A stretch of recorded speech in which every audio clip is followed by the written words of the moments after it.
Good morning, everyone, and welcome to our Bible study from the Plainfield Christian Science Church Independent.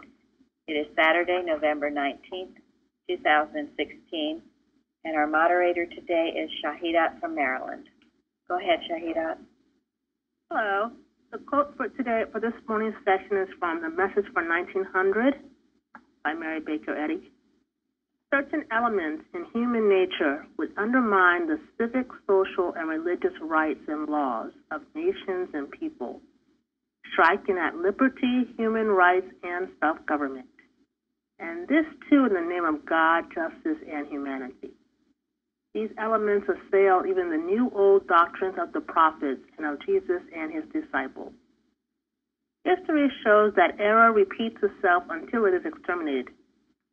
Truly, the wisdom of our forefathers is not added but subtracted from whatever sways the scepter of self and pelf over individuals, weak provinces, or peoples.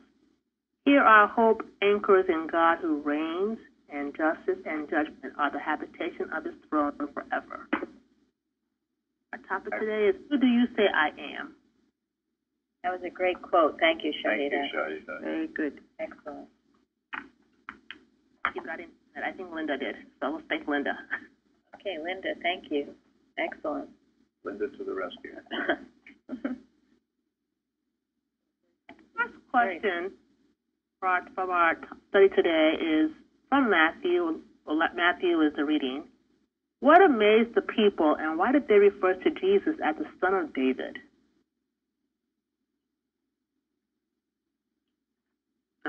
Because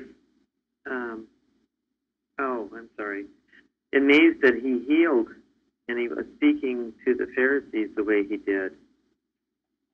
And he healed a man who was blind, dumb, and not in his right mind. All of those things at once. Why is that making the Son of David? Why not the Son of Joseph?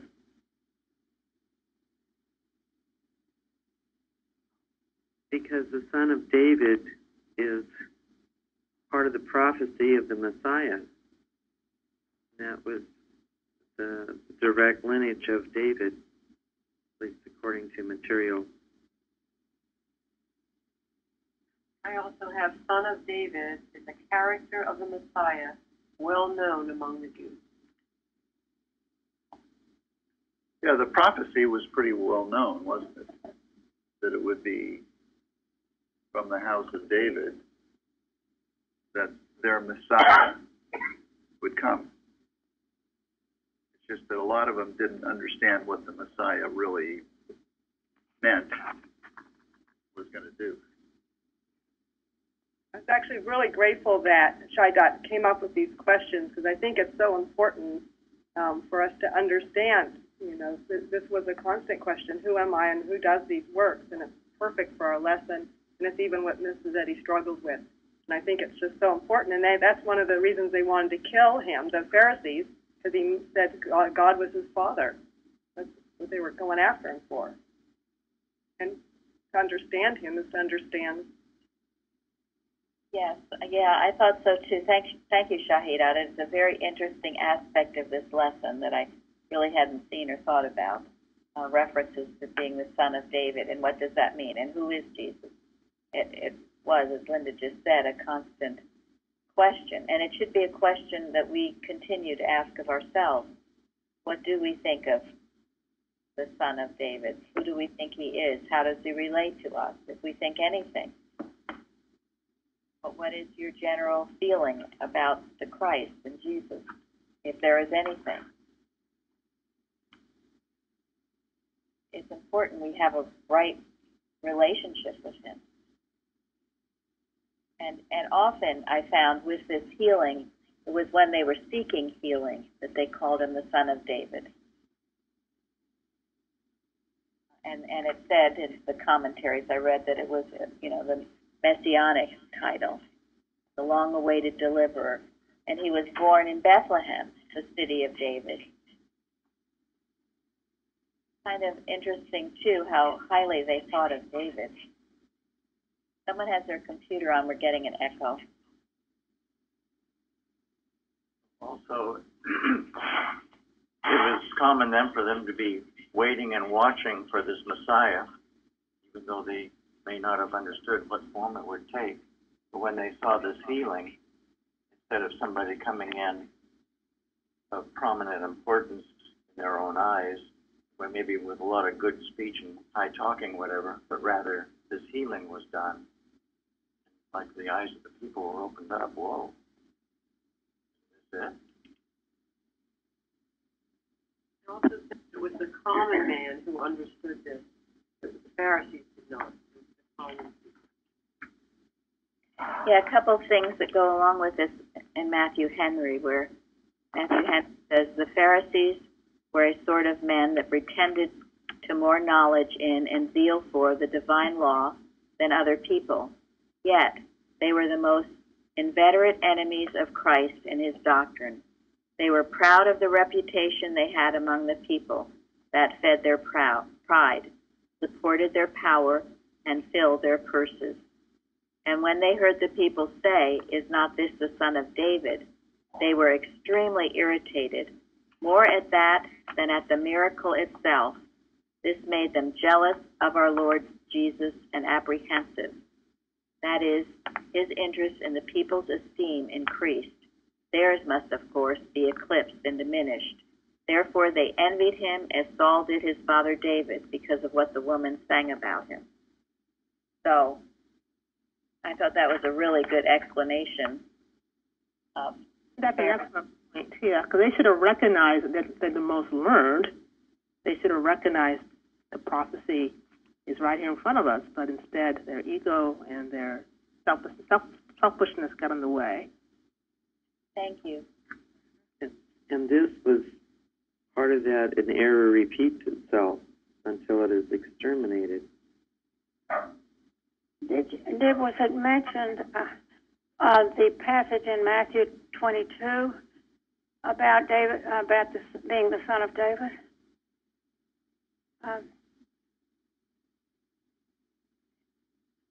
The Pharisees were gathered together, and Jesus asked them, "Have you all mentioned that?" I didn't hear it. Are you just tuning Did in? you just join us? Yeah. We're past that. Yeah, we're. Oh, you've already said that, saying what, thank you of Christ. Yes. But the whole thing is that the Pharisees were, it's just like anybody that is established gets very unhappy when something comes forward to say this is the truth. They don't like that. Thank you. This is such an important point. Anyone in the human mind will be jealous. It goes with the territory. You see it constantly. Anyone who has made any achievement, anytime you make any progress, if another person is in the human mind, they will not rejoice for you. Maybe they might say something superficially, but there is this. It's the nature of the human mind to be jealous and envious. And all the Pharisees saw, as I just read in the Matthew Henry, was that, if he's going to be so great, if they see him as the son of David, then we will be eclipsed, and people won't think we're so great anymore. That's what everybody thinks when someone rises up. How is it going to affect me? Of course, that doesn't happen these days, right? Yeah, I think that happened because he wasn't setting up an organization. That there wasn't an opening for Postmaster General or something. Go ahead, Florence. Well, I think it's when you think that you've done it. Of course, that's why you feel offended when you see that something is coming up. In other words, the power is all yours, which is not. All good is from God, and if you're knowing that, then you welcome all good. It's not about what you've done.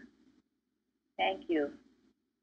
That's the answer. It gets back to pride, doesn't it?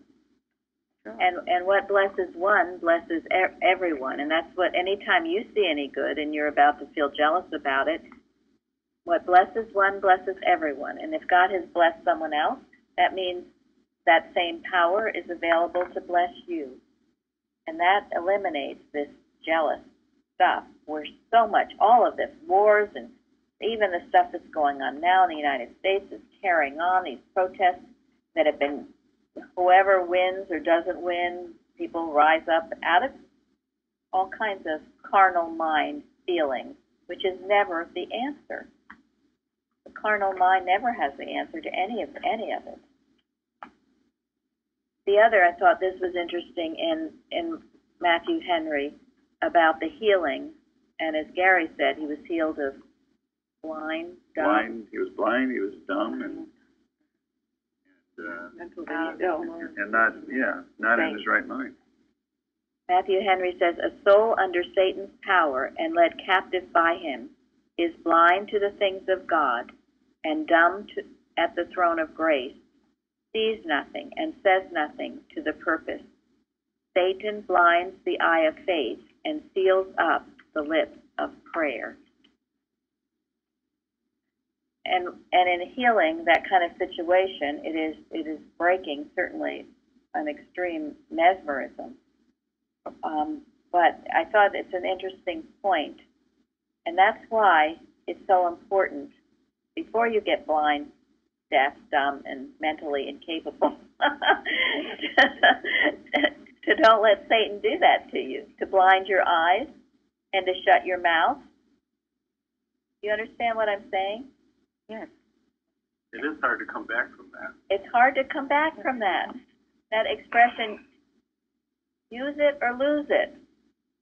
So don't wait till you get into a condition that way.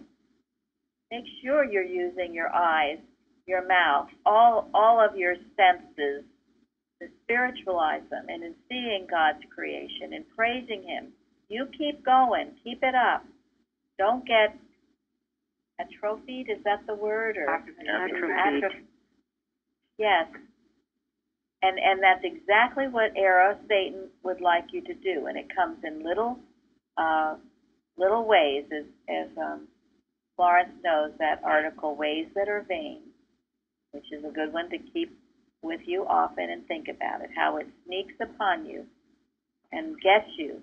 You don't want to get to the point where you can't do those things because you have not exercised your ability to do them when you could. The same, I think, as not letting go of any bitterness and just keeping things in or suppressing them. Before you know it, you can't think straight because you want to, forget everything, and then it can lead to not really remembering anything. I've seen this happen to a dear friend.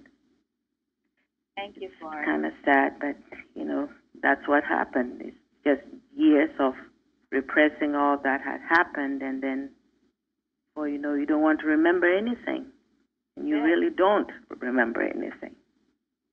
Absolutely. That's one of the reasons when we work with people who come to us and say they have Alzheimer's, it is that repression that has to be handled. Exactly. It does. Thank you. About. Yep. You repress it. You don't want to think of things. You block things out. You do that long enough, and pretty soon you have no more control over it. And when you want to remember things, you can't. Who was speaking? Mrs. Singletary just read totally describes the Pharisees because they were so unspiritual that they could not recognize spirit in Jesus. Thought that they could still kill physically, and that would take care of the spirit. And the Christian churches today are full of Pharisees, aren't they? There are a lot of Christian Science churches, so-called, that are full of Pharisees that don't appreciate the spiritual requirements that are required to heal.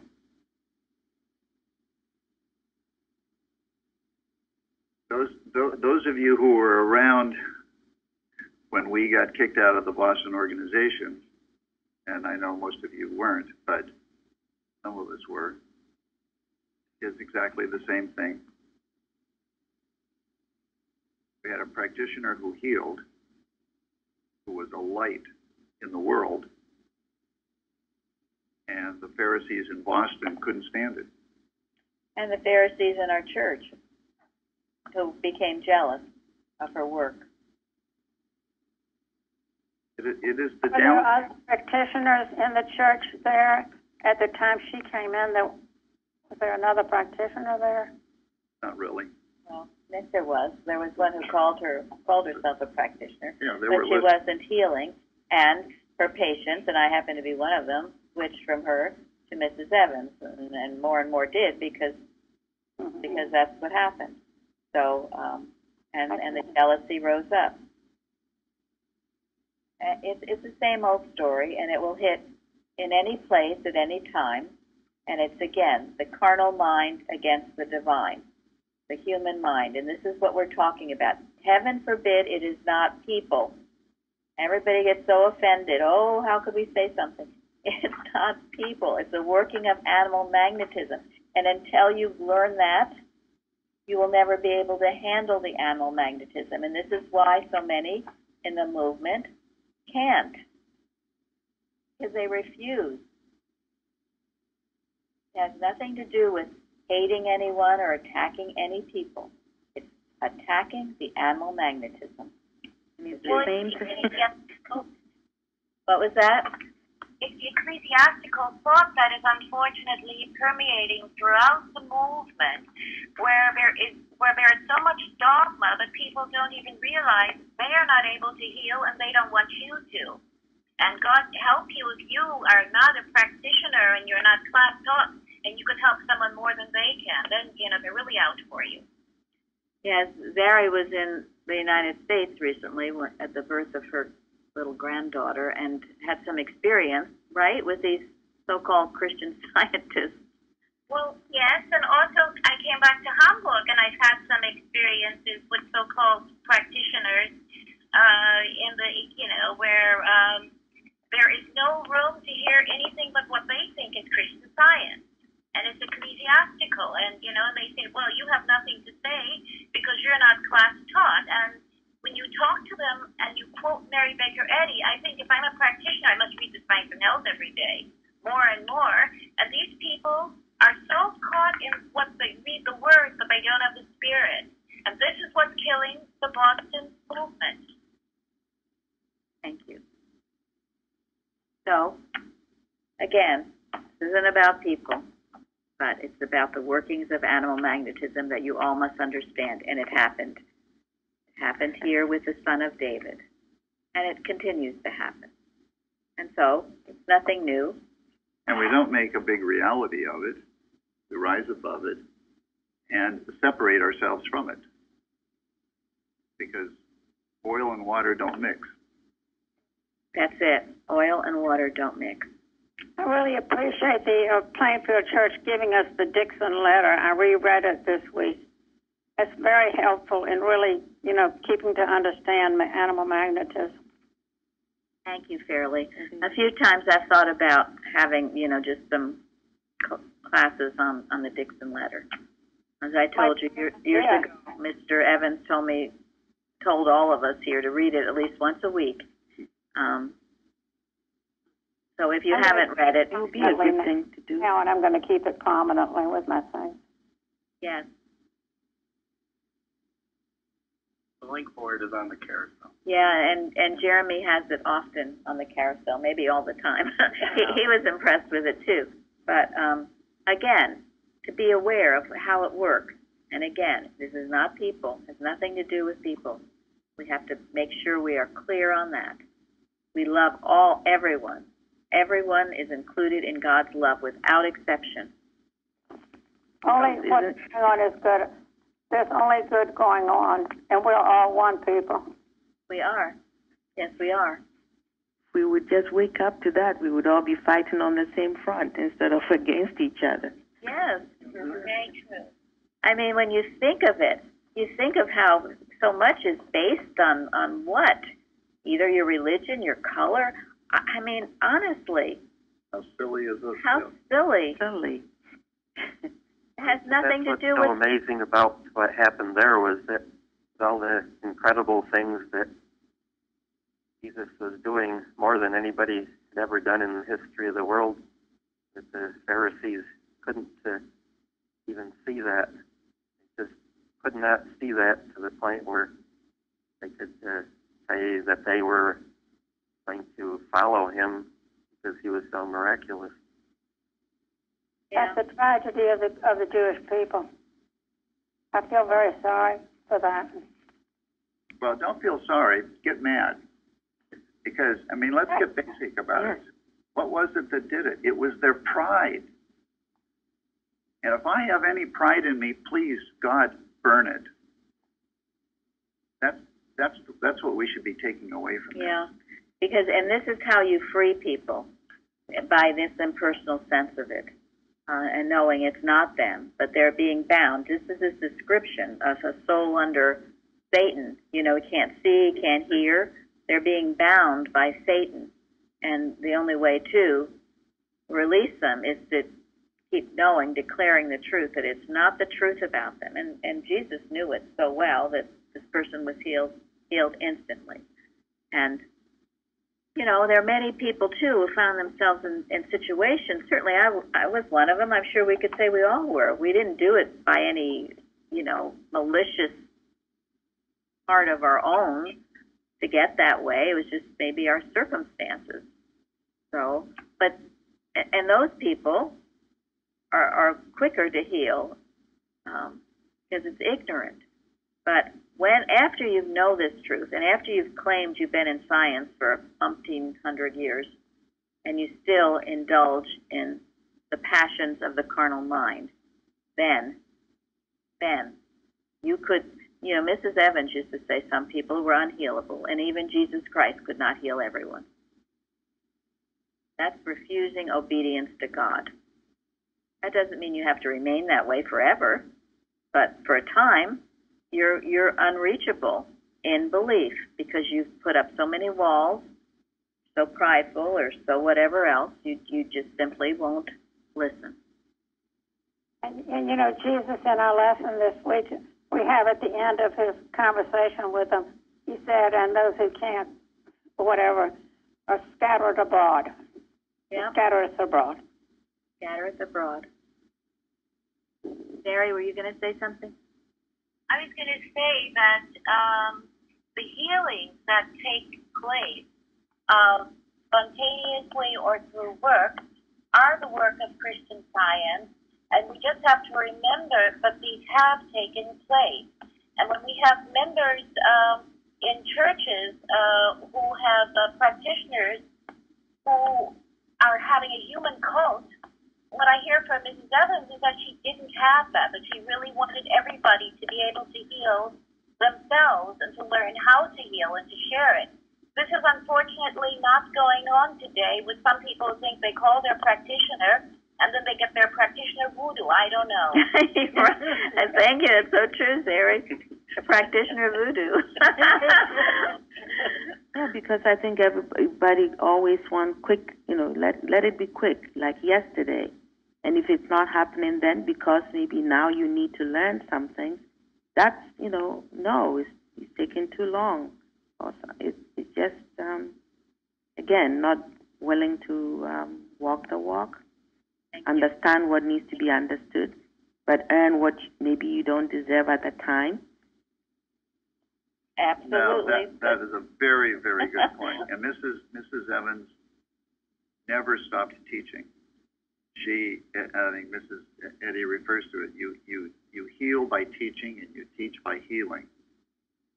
That is definitely what Mrs. Evans did. She required something of all of her patients.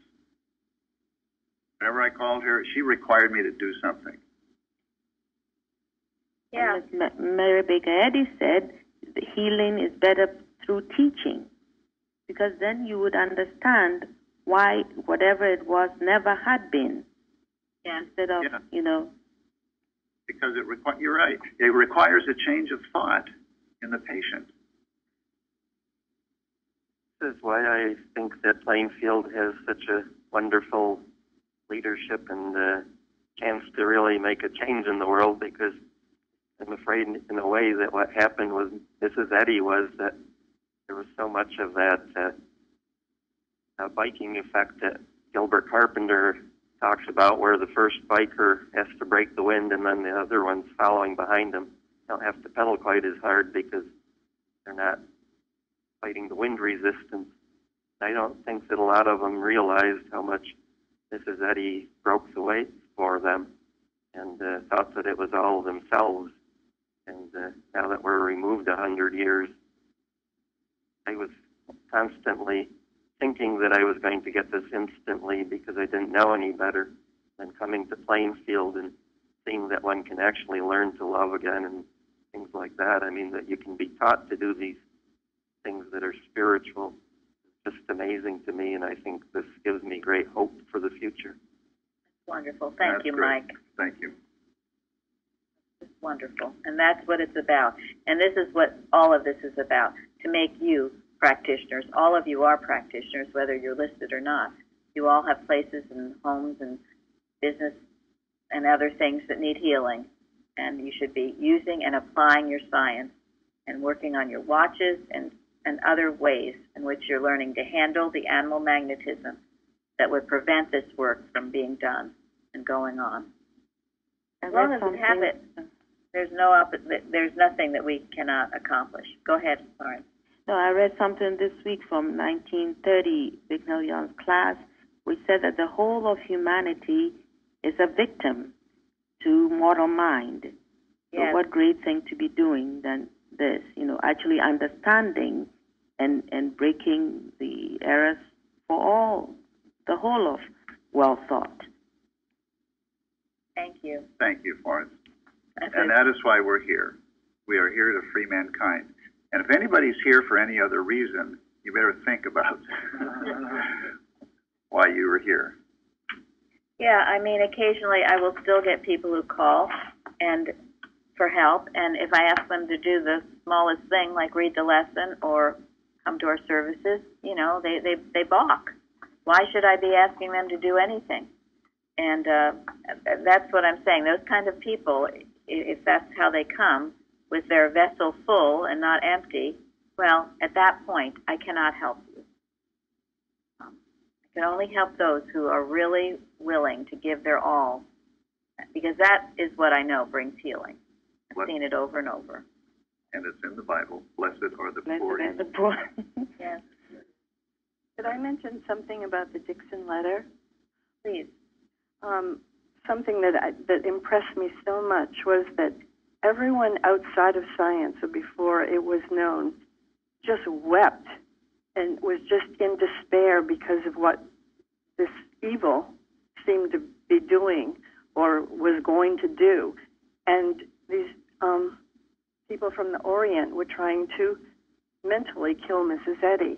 When they couldn't do it from afar, one actually came to her home and was admitted into her presence, and he could do nothing. And in fact, he was healed, and he turned into a good worker in Christian Science. Now, that is what we should be doing. That is knowing the allness of God.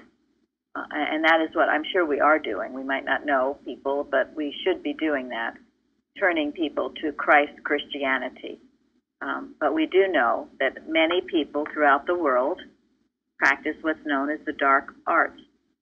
Some of that is mesmerism, hypnotism. That's why, it's interesting when you can be out with people. One person will see one thing and another person won't see it. Again, Satan binds you, blinds your eyes, stops your ears, mutes your tongue. And this is the awakening that must be. Must have no zombies in Christian Science. Awake, alert, working. Never absent from your post. Never off guard, never ill-humored, never unready to work for God. Okay, I never thought we'd spend this much time on the first question. Shahida, you're working wonderful miracles. Go ahead. Whatever you want, Shahida. In Revelation 22, chapter 16, John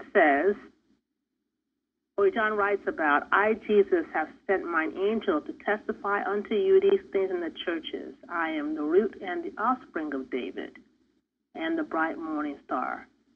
What is John talking about? We went from being the son of David to be the root and the offspring of David.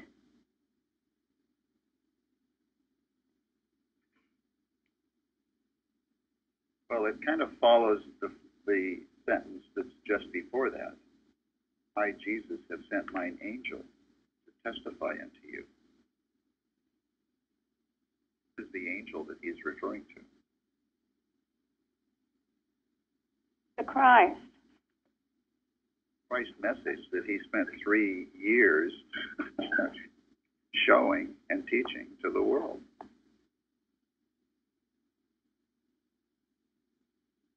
It also involves John, who wrote it all down, who gave us the message of Revelation in cryptic language.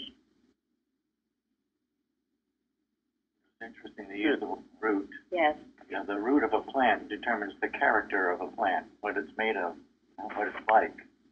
And of course, we're rooted and grounded in the divinity, or God's offspring. So he's given full acknowledgement that this is a divine impulse that is what it's all about, and it has that character only and nothing else. It's a great statement of divinity. Well, mine was the same thing. Jesus was confirming the divine authority testified to the 7 churches and to all churches. Yes. Yeah, I thought that word root, I looked that up, that which is hidden from sight, the origin and support of all life, power and grace. A tree depends on its vitality of its roots, doesn't it? So do we. We depend on the vitality of our roots. It sustains our being. If the root is holy, so will be the branches. And then also the origin or cause of anything, the means of growth. And to become planted means to be fixed and established. So that word root means a lot in relationship to ourselves. I really honed in on origin. So he's saying, I am the creator and the offspring of David, the Alpha and the Omega. The Christ is yesterday, today, and forever. Before Abraham was, I am. Other thing that's very important about the root is that even though David's material test had passed away, the root was still there. So Jesus sprung up from the root, because you can remove the whole plant. If you don't take out the root, you're going to have a bunch of little plants coming up from it. Thank you. Good point. Who hasn't spoken? I know you've all researched, so who has something to say about anything that hasn't spoken?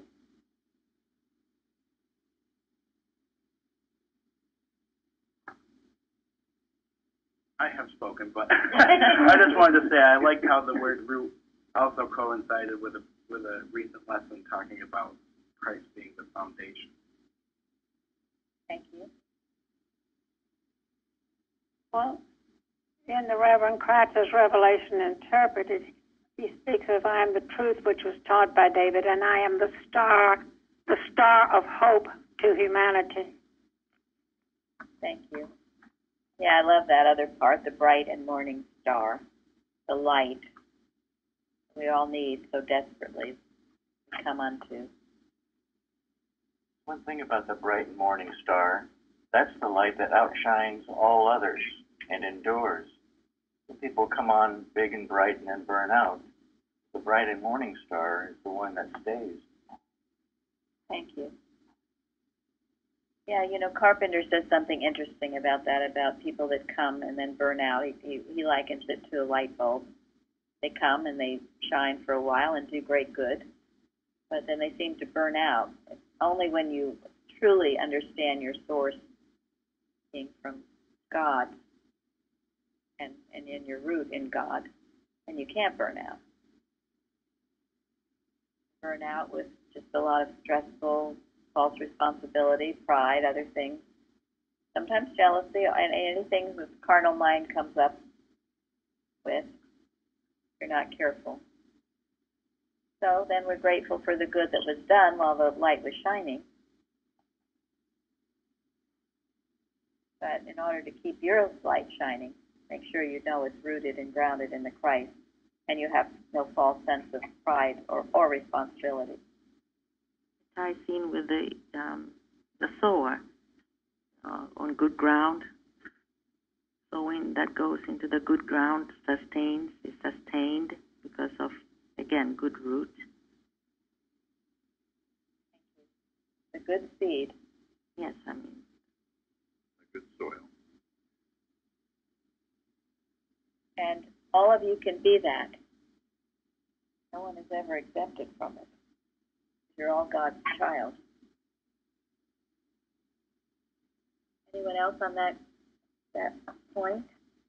And what is it that causes the soil to not be good? Because there's a theme here that keeps coming back.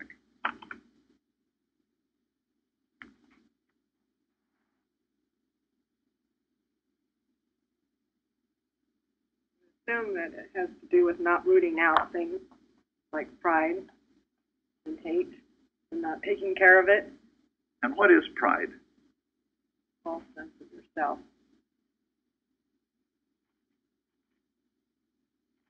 Not being receptive. It's the belief that there's a mind other than God that has power over you.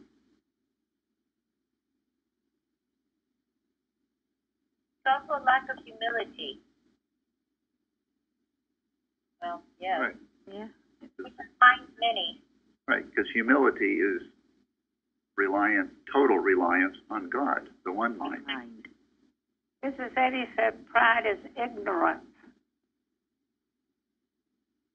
It steals from its neighbor because it has so little of its own. Also a belief that you're an entity separate from God. You do your own things,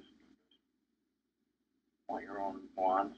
Like we talked about earlier, people formulating judgments just on their own personal circumstances instead of considering the greater good. Right, that's one to think that way. Well, and this is why it's so important to know as much as we can and learn as much as we can about what God really is. As Eddie says, you can't know anything more about yourself than what you know of God. That's a paraphrase, but it's in science itself. You know, while we are doing this, we are keeping our eyes open, our lips moving, our ears open, so that Satan can't shut them. Very important. And it's a discipline. I thank you all for coming and joining us each week, seeing the importance of this. That's why the Sunday school is so important. And but reinforced in our children. Anybody else on 2? Okay, should we go to the next question then? Actually, 3 and 4 go really well together. Directly from the lesson, what did Jesus ask his disciples? Back to Matthew. Who do the people say I am? A response? Well, it's the question actually is, whom do men say that I, the Son of Man, am? Yeah, interesting the way he put it. Like, what do they see, Right. Right. hear, etc.? Yes. And he's asking, who do others say? That's not who do the Pharisees say that I am? I wanted to know what the common people thought. And here he's referring himself to as the Son of Man, not the Son of David. So what would that imply, the Son of Man?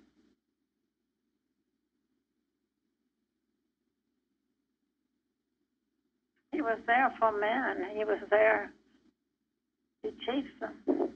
Yes. But also, more or less, he was more just a regular guy, right? Right, The Son of David was the... Yeah, this is referring to the person, Jesus. Son of Joseph. Yeah, Son of Son of Joseph. Joseph. And I read something interesting in Matthew Henry. Matthew Henry, in talking about this, implied that it was likely, according to Matthew Henry, that Jesus was actually asking the question, whom do men say that I am? The Son of Man? Oh, that's interesting. And it may have been translated in such a way, in a different way. But it makes sense that he would be asking, who do men say that I am? The son of Joseph? And what's the local gossip about me? Jesus, a miracle worker? So their answer, and why? John the Baptist. Some say that thou art John the Baptist. Now, what's implied with that? Who was John the Baptist? And why would they think that that was Jesus? Herod thought he was John the Baptist. They also, in those days, thought when you were martyred that you would rise up again. At least maybe the Romans thought that. Maybe that's why. John the Baptist, he had his own disciples. He baptized a lot of people. A lot of work. And an interesting thing is that it was John the Baptist who fulfilled the prophecy that they were looking for, the second appearing of Elijah or Elias, who was supposed to be the one to come and present the Messiah to the world. The interesting thing is, that's exactly what John the Baptist did. Except that the Messiah didn't come in the form that they were expecting. So all these people that were mentioned were very powerful in the spirit, and they didn't bow down to men, and they tried to turn the people from their wicked ways and turn them back to God. Good. Yeah. So it showed that the people had a tremendous respect for Jesus, doesn't it? That they would associate him with sort of the greatest healers, the greatest prophets, the most famous, of their ancestors. But it also shows the part that I have a tough time with is that they couldn't conceive of being God's child, which is that was a big leap for me too. That was a big leap for them, wasn't it? Just as Nicodemus came to him and said, I know you have to be a prophet come from God, or you couldn't do the healings that you're doing. Yes. Yeah, Nicodemus, he was one of the Pharisees that actually was sympathetic to Jesus' mission. Yeah, his eyes were more open and his ears were more open. He had an open mind. That's why it's always good to have an open mind. That's why you can't judge all the Pharisees by, by just a few of them.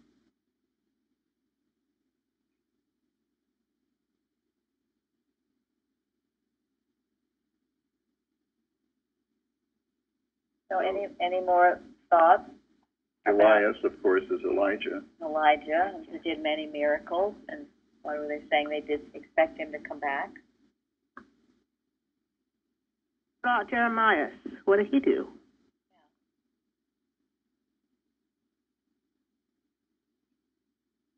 It says that he was ordained, God ordained him in the womb to do his work and to rout out the wickedness. He was the weeping prophet. Yes. he was also a prophet that went through that time of captivity with the children of Israel, frequently rebuking them, correcting them, trying to get them straightened out. Shall we say, one of the bright lights that went through that period of time with the children of Israel. He was the voice of Christliness at a time when they were really low.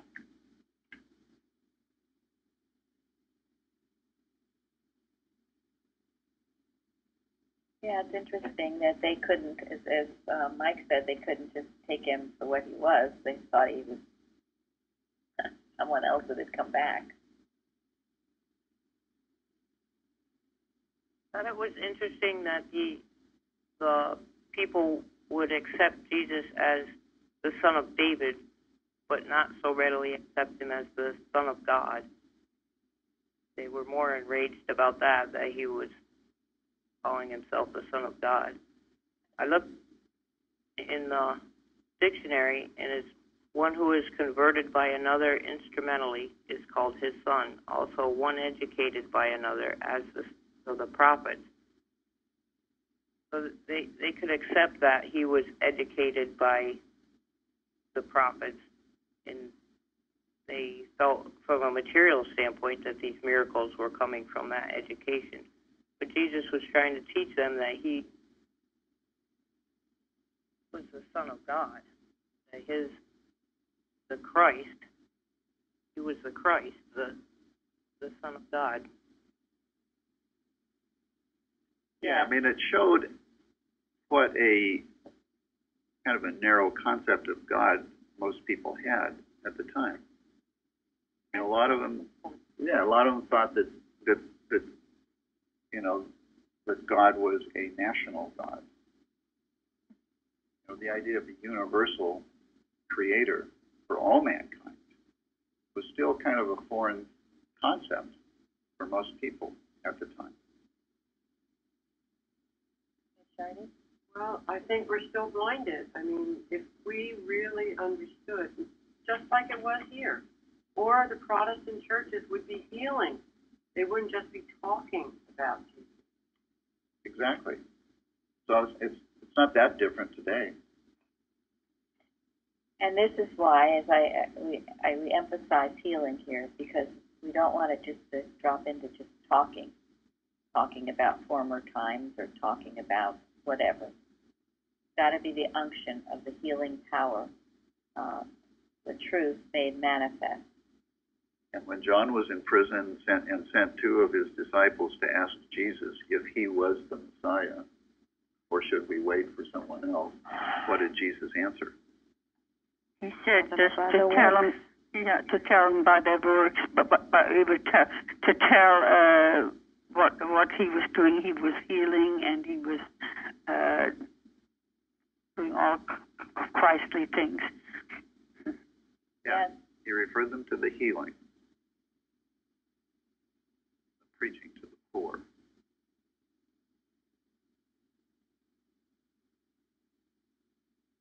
That was actually in this week's lesson, where around page 138, Science and Health. In other words, Jesus proposed founding a society not on the personal Peter as a mortal, but on the God power which lay behind Peter's confession of the true Messiah.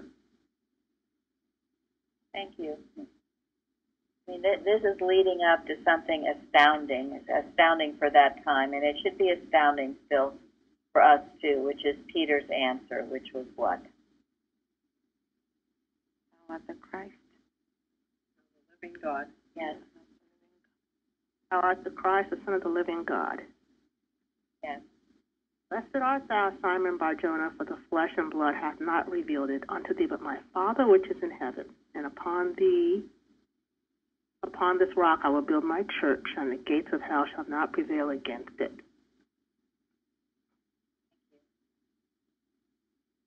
That should go deep into each of our hearts. That is very profound. Flesh and blood has not revealed it unto thee. So what does that mean? Material sense didn't tell you that. It was a spiritual God sense. Yes. You'll never get it any other way. You didn't hear it from somebody else. You didn't inherit it from your parents. You can analyze. Not a third generation Christian scientist that inherited all this stuff. Wasn't So an you intellectual process that revealed it? No. No. No.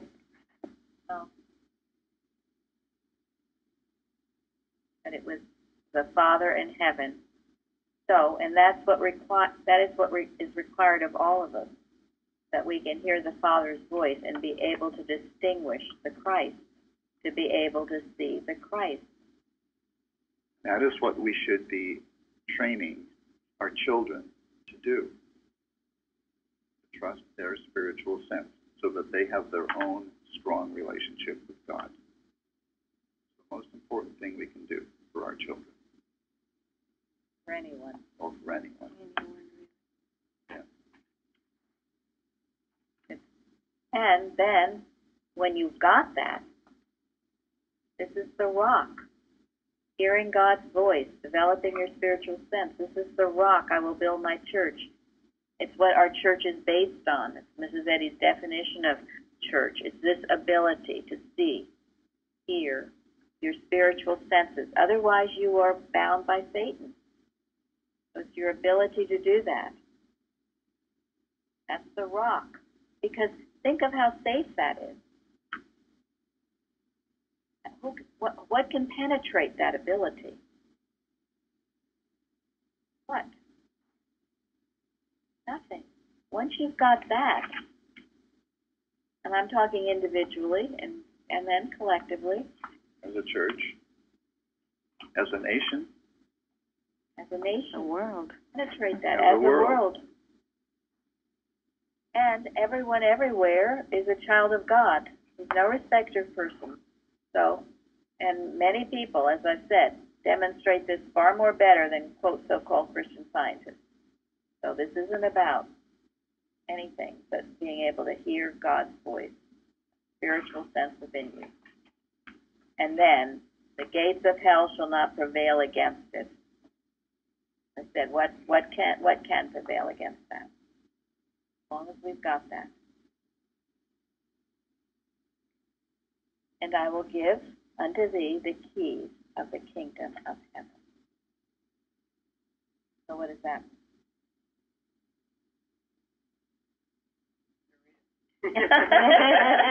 Thank you. You're in. You've got the keys. You are reborn. You have a life that all of a sudden has meaning, has power, has dominion, purpose.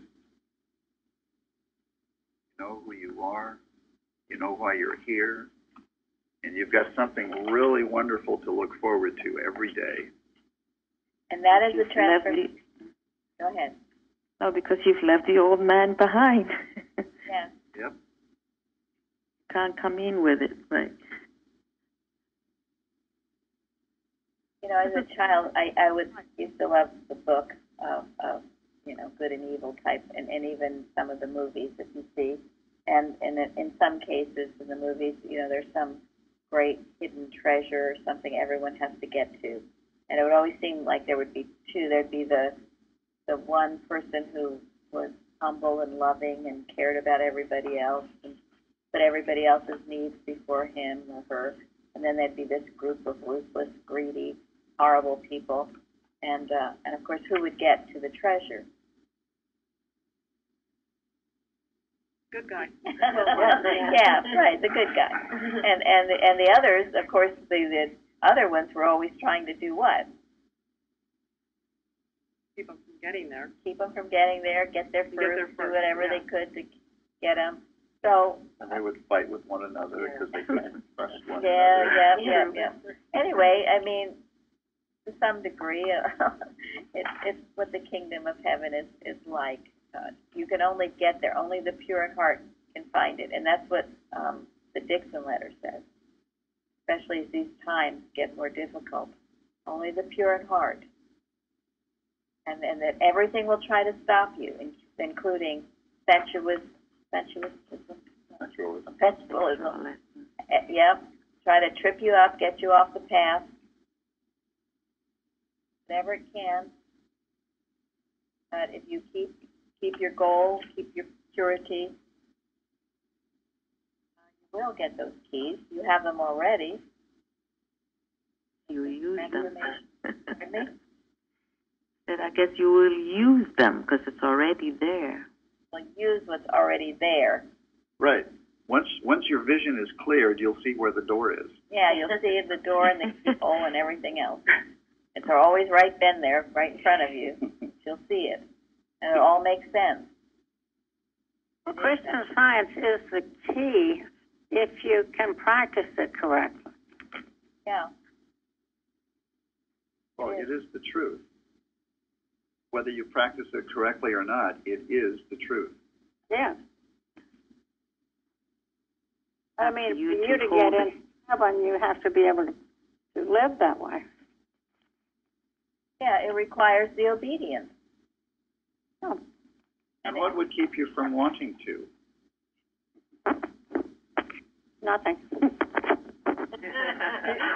Now, Do you there's think it a may lot be that too would try hard? to keep you from Or personal distractions? sense, pride. Yes, I know. But in truth, when you're here, I mean, that's where you want to, that's where you want to live. Yeah. Yeah. But I'm not there yet, so I still have work to do. So it's Well, of course, I'm not either. helpful for me to know what's trying to keep me there from getting there. Materialism. Materialism, pride, Other people? Loyalty to people. personal sense. Always wanting to have things your way. Will, yeah, all the wills, the self things, self-love, self-justification, self-pity, Self apart from God. self apart from God. That's it, the self, the adamant of error, which, what dissolves it? Truth and love. Love. That's why love is a liberator, and that's why, if you can just find that love in your heart, it'll lift you out of a lot of things. It's only when the selfishness reigns that holds you back. I was telling someone recently, Mrs. Evans used to say this too, people with mental problems, it's usually extreme will and extreme selfishness. One or the other or a combination. So, In other words, mental illness is extreme pride.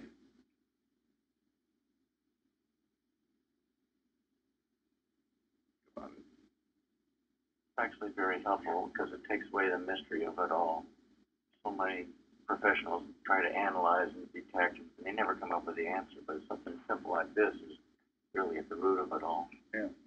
And what do the psychologists do? They try to drug it. And Mrs. Eddy has said that the human mind is insanity. I mean, it is. Yes. And many people are in that and expressing various forms of mental illness, only we don't call it that unless it's very extreme. So I guess the point is to stay out of that human mind. Never. Faces of the same evil. Yes, phases of the same evil. Right. And some of them are considered normal and acceptable and not mentally ill. Or not as bad as others. Yeah, so. But any one of us who's ever been in it knows it's not our friend. Mike? Also, you can have a truckload of keys, but there's only one key that works. Thank you. And only one little keyhole to put it in. One door that works. One door that works. So, anyone else? Shahida, you want to add more to this, or anyone else who has something they'd like to say about any of what we've talked about?